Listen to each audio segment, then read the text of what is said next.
The Ax-Helve by Robert Frost. Read by Frank Blissett.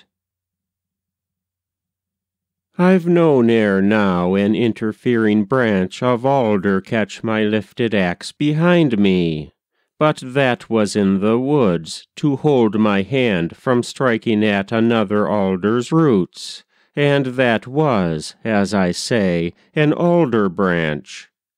This was a man, Baptiste, who stole one day behind me on the snow in my own yard, where I was working at the chopping block, and cutting nothing not cut down already.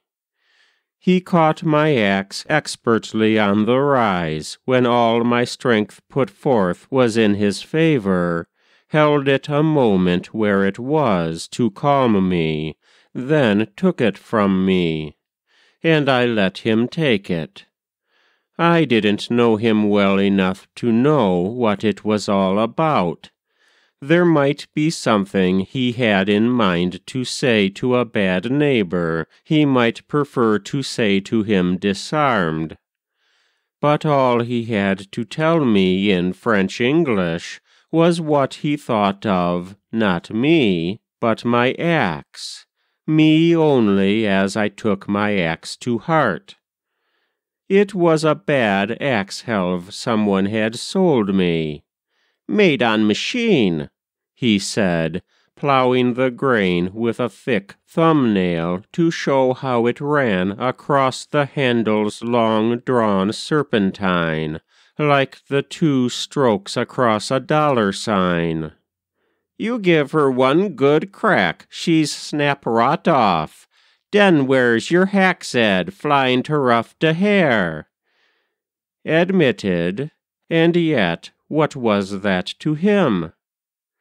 Come on my house, and I put you one in what's lass a while.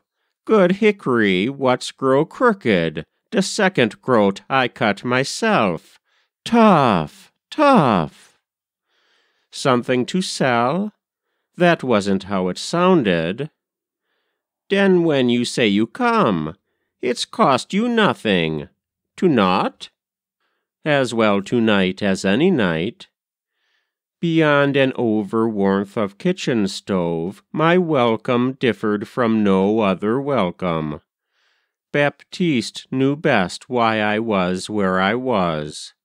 So long as he would leave enough unsaid, I shouldn't mind his being overjoyed, if overjoyed he was, at having got me where I must judge if what he knew about an axe that not everybody else knew was to count for nothing in the measure of a neighbor. Hard if, though cast away for life with Yankees, a Frenchman couldn't get his human rating. Mrs. Baptiste came in and rocked a chair that had as many motions as the world, one back and forward, in and out of shadow, that got her nowhere, one more gradual, sideways, that would have run her on the stove in time, had she not realized her danger and caught herself up bodily, chair and all, and set herself back where she started from. She ain't spik too much Henglish, that's too bad. I was afraid, in brightening first on me, then on Baptiste, as if she understood what passed between us, she was only feigning. Baptiste was anxious for her, but no more than for himself, so placed he couldn't hope to keep his bargain of the morning with me in time to keep me from suspecting him of really never having meant to keep it. Needlessly soon he had his Ax-Helves out, a quiverful to choose from, since he wished me to have the best he had, or had to spare. Not for me to ask which, when what he took had beauties he had to point me out at length to ensure their not being wasted on me. He liked to have it slender as a whipstock, free from the least knot, equal to the strain of bending like a sword across the knee. He showed me that the lines of a good helve were native to the grain before the knife expressed them, and its curves were no false curves put on it from without. And there its strength lay for the hard work. He chafed its long white body from end to end with his rough hand shut round it. He tried it at the eye-hole in the axe-head. "Han, Han," he mused, "don't need much taking down."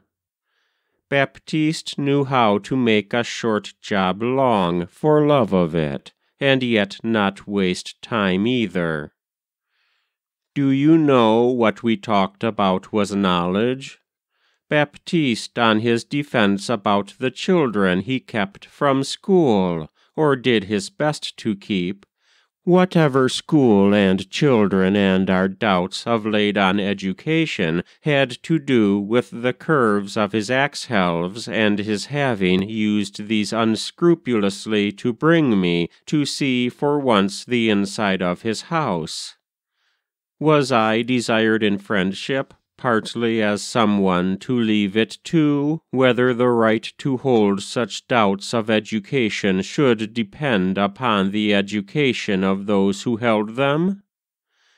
But now he brushed the shavings from his knee, and stood the axe there on its horse's hoof, erect, but not without its waves, as when the snake stood up for evil in the garden. Top-heavy, with a heaviness his short, thick hand made light of, steel blue chin drawn down and in a little, a French touch in that. Baptiste drew back and squinted at it, pleased. "See how she's cock her head." That was The Ax-Helve by Robert Frost. Read by Frank Blissett.